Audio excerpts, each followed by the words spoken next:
Welcome back, you filthy exiles. So it's actually really good to do a build guide because I really enjoy making build guides. So anyway, I decided to embark out on, and you'll notice I have light in the background. We cut some trees down outside and natural light, which is nice. Anyway, so I decided I wanted to play something different on League Start. And by the way, this League Starter was absolutely cranked. It was really, really good to start. And so we went with the Bringer of Rain. Now, I don't know if I'm going to continue with the Bringer of Rain into later iterations of this build, but where we stand right now is we currently have 60 of 115 maps down. We've done 2 stone completion with this, and you would have seen that in the B-roll. Not deathless. It's not the strongest build in the entire world, but as far as melee goes, it's really nice just running like an OG build. Now, the idea for this build is actually from like years and years and years ago, because this was once upon a thing when it was possible. Now, the big things that make this doable, and by the way, we have max block with 2 Ichimonji swords, and we haven't even started min-maxing this yet, right? So, tooltip sits at 138k, goes up to 300k, DPS is currently sitting at about 1.6 million, which is not too bad considering, but we're going to throttle the shit out of that. Anyway, the thing that makes this workable and so strong is for the fact that on the Ascendancy tree, and by the way, we don't have our last Ascendancy yet, so yeah, there's that. On the Ascendancy tree, we have this Determined Survivor node with inherent bonus from dual wield doubled, and then obviously more than skill, which gives us lucky block. Now, the advantage of this basically allows us to get to max block with half of the amount of effort, and so we get about 88% block if we pull the PoB up. We have 88% block chance and 88% spell block. Now, spell suppression would be nice. We might start to add that into the build later down the track. The only caveat right now is my resistances are a little bit scuffed, but we more or less have our chaos resist under control. Armor caps out at somewhere, I think, about 26,000 with all buffs up, which is pretty easy to achieve, and we're immune to everything too. So we have on the tree our node that stops us from being stunned, which is down here, Unwavering Stance, and then also we also have immunity to everything, which is based on our Purity of Elements set up here. So overall, like, it's a pretty all-around build. Now, the idea is to try and get to 50,000 armor, eventually switch the helm and the chest piece out, and we're using a hybrid setup using Sword Storm to do a bit of damage and apply maim and life gain on hit. But I'm actually thinking I might switch the helm out and run a technical 6 or 7 link on the helm with like an Elder Helm or something like that. Possibly I'll put that in the 6 link in the chest and then do something else with the helm so I can have 2 6-link skills in this setup without having 2 6 links. But yeah, now a couple of other things I noticed in the comments. Someone said about the chest piece and you wouldn't be able to use the health node. You absolutely can. Okay, so the 15% health node on the tree does actually work if we have a chest piece with no health sitting on it. So right now we have just shy of 3,000 HP, and we can do that because we run max block. So for the test, so we go 2.7, 15%, bam, we get to 2,967 HP. So yes, that also works. So for the person who posted that, can confirm it does work. So basically the biggest premise of this build is the Bringer of Rain setup, for right now at least. Now this gives us a technical 7 link in our, I guess our main hand. So we have our dual strike setup, which we'll talk about shortly. And then basically we have a level 30 melee physical damage skill gem in here, a level 30 faster attack skill gem, and a level 30 blind skill gem. Now, it also gives us blind attack damage or just straight up attack damage, a crap ton of HP, and 20% chance to gain endurance charges on block, which you don't necessarily really need if you've taken this node up here, so for inexorable. But, you know, it is what it is. I'm sort of just testing at the moment to see how that goes. But outside of that, overall, the build just feels really decent for what it is. Currently, like, I have a lot of upgrades to go. Like, we have, like, the most basic of ratchet gear possible. I did spend like Meriline's, like 2 div on a Meriline's Fallacy yesterday and 1 div on a Reslytha's Coil. So I've sunk like 3.5 div into this that I've just farmed, and it's pretty easy with this this temp league, the Necro Settlers League, to do this. But yeah, overall, like, the build does work, and I'm running suboptimal gear, and it's getting a decent amount of DPS with a lot of room to grow. And yeah, overall, like I've taken down 2 stones. Like it needs more investment. Currently in Delve, I think I'm the lowest Delver, but Rat's trying to beat me.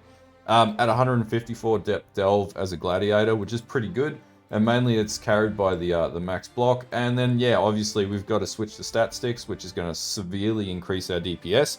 Now the other thing to bear in mind that makes the dual strike setup really interesting is this full life stat. So when you walk in to fight an enemy, you got there on full life right, and most enemies on maps, and you go straight to 5.2 million DPS, which is why it's so effective on maps. It's just like that first hit is crippling. So, and that's essentially coming from the way that the skill gem works, which is 100% more crit chance and 90% more damage with hits and elements against enemies that are on full life. So arguably this is a really good setup with bleed because you would be able to proc insane levels of bleed. Now a couple of other things I thought of, like dual strike of impaling, because this is an impale configuration, and eventually I want to weed out the impale setup so I don't have to use an impale gem. But yeah, we're going to min-max the hell out of this build and make it really pop and get it up to, like, you know, going maybe 500-600 depth delve, like an average sort of level build. I don't know if this is going to be anything special until like Mage Blood. But if you want to see me try and get a Mage Blood on this, I'm keen to do it. I got nothing else better to do with my time until PoE 2 comes out. Now, effective hit pool 2, 165,000 is pretty good. I didn't really have any issues with leveling or anything like this. It just breezed through from Act 1. You get dual strike pretty much straight away. And yeah, it was really smooth. A few other people tried it from the theory crafting, and their comment was exactly echoed there. That is really smooth. By the way, this is a 3C item, these are 2C swords, and the only thing that costs anything is the Reslythers and the Maralines, and you don't necessarily need them straight away. And the Tanuahis, I think I got for like, yeah, 1C. So all the uniques and everything on day 1 were dirt cheap anyway. Anyway, let's get into the configuration and have a look at how this is set up. Okay, so as usual, config screen, just so we can get some posterity that I'm not BSing my build. So, alright, Solar Solaris, the reason why is we're going to be fighting bosses, and I want to be able to face tank them. So, this is a great way to do it. Soul of Aberith, Burning Ground is really bad against this build for some reason, so this eliminates that issue altogether. I'd rather get like Gruth Cool, mainly, or sorry, yeah, Gruth Cool, mainly because that slows down the effect on your block, but, you know, beggars can't be choosers. Time spent stationary I have set to 5. That's because when we're fighting an enemy, Inexhonorable kicks in. Now, bearing in mind, we don't have the Last Ascendancy yet just because I'm lazy, but if we had the Last Ascendancy on this configuration, our damage goes up. So if we were in a fight for, say, 20 seconds, we're at 2 mil, right? Or if we're in a fight for 10 seconds, we're at 1.8 mil, so it's really quite useful, and that's also, full life doesn't really apply there, so we don't tick that on. Alright, so power charges, this is coming from Assassin's Mark. Now, this won't apply when you're in a boss fight, so you're going to lose a little bit of damage, but when you walk into a boss room, you're going to have power charges. I'm going to come up with a better way to get this onto the build without having to rely on a mark to proc it on kill. Frenzy charges, you get this from a couple of places. Oh, predominantly you get this from Swagger, so every time you block, you're going to get a Frenzy charge. Now, you could change the sword node out here and take out the Impale and get the 8%, which would be the 8% here, but I'm choosing to have Max Impale because I get a lot more damage out of that for now. And then my Endurance charges we get from Inexorable, and we also accumulate that from the Bringer of Rain as well, 20% chance to gain Endurance charges when you block, so plenty of ways to stack endurance charges. I'd probably recommend endurance charge stacking, which is the direction I'm probably going to take this in, because you're going to get a lot of damage reduction out of that too. Onslaught and Adrenaline both come from the Tanuahi, and that's from overcapping and the Leech. So yep, that's in the build, and that's legit. Rage, we have 32 because we take the Rage nodes down here and we get some additional Rage, so 2 plus the base 32. And someone said, oh, you're not going to be able to sustain Rage all the time. I bloody well do sustain Rage at 100% all the time. Arguably, I could run Berserk and do absolutely mental levels of damage. And in fact, if we did do that just for the test, Berserk, it's not really justified. It's not enough, but it does increase your damage. All right. So then basically we have Flusser active. Yes, we don't have Fortified in the build yet. I'm gonna have to find a way to do that. Nearby enemies 10, we have hit recently, block recently, yes, yes. In enemies presence 10, we do have War Banner, which increases our damage, so I just have that set to 50 when we drop it down. And then is enemy bleeding? Yes, we proc bleed, and we proc bleed from the Ascendancy, and that's why we also do bleed pop too. So we get 15% chance to bleed, which is perfectly fine as sustained bleed. When you hit at like 7.22 APS, so that's all good, you're going to hit 100% bleed. Maimed, this is coming from our secondary sword skill, so Sword Storm, which actually does quite a lot of damage, and it's something that I need to unpack further down the track, but each projectile does 254,000, not the overall skill I found, so it's quite powerful, and it's really good at tearing bosses up. I want to get this into a 6-link, and I'm going to figure that out in later iterations of this build. We have Blind, that's built into our Bringer of Rain in the helmet, we get level 30. Sapped is the implicit on the boots, and Intimidate is coming from our tree, which is down here. So we have Rage Mastery, enemies are intimidated while you have Rage, right? And we always have Rage. Guardian Pinnacle damage, and there we go. No BS in the tree, just a nice, simple, basic tree. Anyway, let's get into the gearing. Okay, so the fun part. Bringer of Rain is obviously the helmet that we're using, reason being level 30 melee physical damage, faster attacks, and blind. We get increased block, base attack damage, flat life, which we want to try and get to 300 if possible, because that's a cap. And then also endurance charges when you block, but you can no longer use a chest piece. It has a ton of evasion and armor, and because we use iron reflexes, that's all converted to armor, right? So we get like, you know, a decent amount, like nearly 1500, nearly 1600 armor out of our helm. So it's pretty good. All right. So for crit, we've got Maraline's Fallacy. This is just the best until we can get an All's Uprising with either Pride or Determination. And we allocate Twin Terrors, which is on the tree here. This gives us 100% crit chance for dual wielding. Ichimonjis are my sword of choice for now. These are like really cheap swords. I'm going to be switching these to foils, which I have a dexterity problem that I need to overcome. But basically, these are just the best for anything right now that you're doing. You get a lot of buffs out of it. You also get a mana reservation efficiency, so I got 20% coming from my swords. And they're just overall really good swords, and you can use them early on because they are usable at, what, level 68 now, but they're usable at like level 54 or something like that. Then chest piece, I have a chest piece in here. Just because, why not? And then also my rings, so just like all resistances, you're going to have to cap out in your rings and life and any other stats that you can possibly get in. I got lucky with shipping and whatnot, and actually improved that with a Blessed Orb to get my Chaos Res up, but I got a Chaos Res ring as well. But these rings are not very good. Then we have Tanuahi, obviously we want a corrupted one with implicit crit or implicit attack speed. Or Blood Rage on hit, and then we have Reslythers. This gives us tons of damage and a little bit of survivability, and we're probably going to go for a corrupted variant of that. And then our boots, which is just all resistance. These are not very good boots, but Sap, Ground, and Bleed Void for now, but we're going to be modifying that later down the track. Flask, we just got a Life Flask, Diamond Flask, Basalt Flask, Quartz Flask for delving, because we really need it. And a Granite Flask as well. We don't have extra armor, but we need to get that onto the flask, and that'll fix our armor problem, get it up over. The ideal is about 50,000 or so. But that's it for gearing. So yeah, it's pretty straightforward to gear.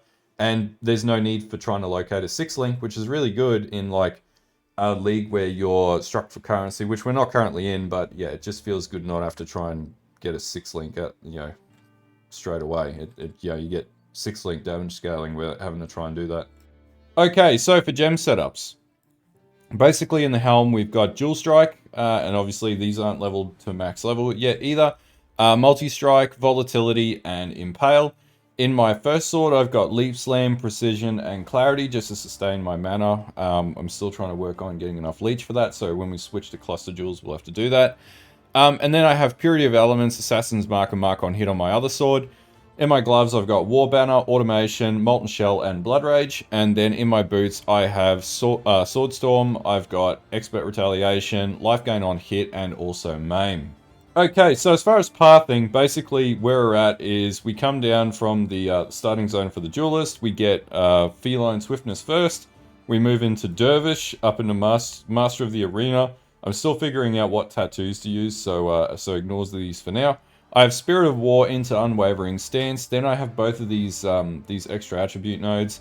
We want to rush Tribal Fury with Attack Mastery with Non-Baal. Skills attack one additional nearby enemy. Then we want to get Blade of Cunning Come down, pick up Rage as well, which is Vengeance, into Golems, Blood, Cloth and Chain. We have increased armor and evasion per Frenzy Charge and Endurance Charge, so we stack a collective of 8, so we get a fair bit out of this. We also have Versatile Combatant as well. You want to try and get that early on because that's going to get you to max block sooner. And then we go to Savagery. We just have it like any old jewel sitting in here. Into Iron Reflexes, Ambidextrous, Blade Barrier, and also 1% to offhand critical strike chance while dual wielding. And then basically we've got Swagger, which is going to give us also block mastery, 20 life gain when blocked, and 20 mana gain when blocked, so you get a lot back when you block. And Swagger gives us our frenzy charges initially as well. Then we come across, we get Bastion Breaker, we want 10% more maximum physical attack damage. And then back up to Bloodless, into Inexorable. Both the sword nodes in here with 20% increase in Pale. Cannibalistic Rite with 10% reduced mana cost, and if we get another skill point, we'll probably get the 12% in there too. And then we come up here, we get Stamina, and we also want another dual socket into Barbarism, into Disemboweling, and the crit multiplier against unique enemies. And then basically on the Ascendancy, we want to go Determined Savior first, More Than Skill, into Gratuitous Violence, down into War of Attrition, and this is going to give us tons of damage. And also tons of defense too. But that's basically it for the tree. It's quite straightforward. Okay, so yeah, if you wanted to try something different, this build was really easy to level up. I'm going to keep servicing this build and get it up to like a really good tier before I look at something else or before Path of Exile 2 comes out. But yeah, if you like these videos and build guides, don't forget to like and sub to the channel, follow the Twitch, follow the X, all the rest of it. I'll be doing all of this for Path of Exile 2. And I'm also partnered with Mobalytics for Path of Exile 2 moving forwards as well. So there'll be a link in the description. So yeah, we'll be doing guides and stuff like that with them as well. Anyway, I'll leave you guys to it and have a good one.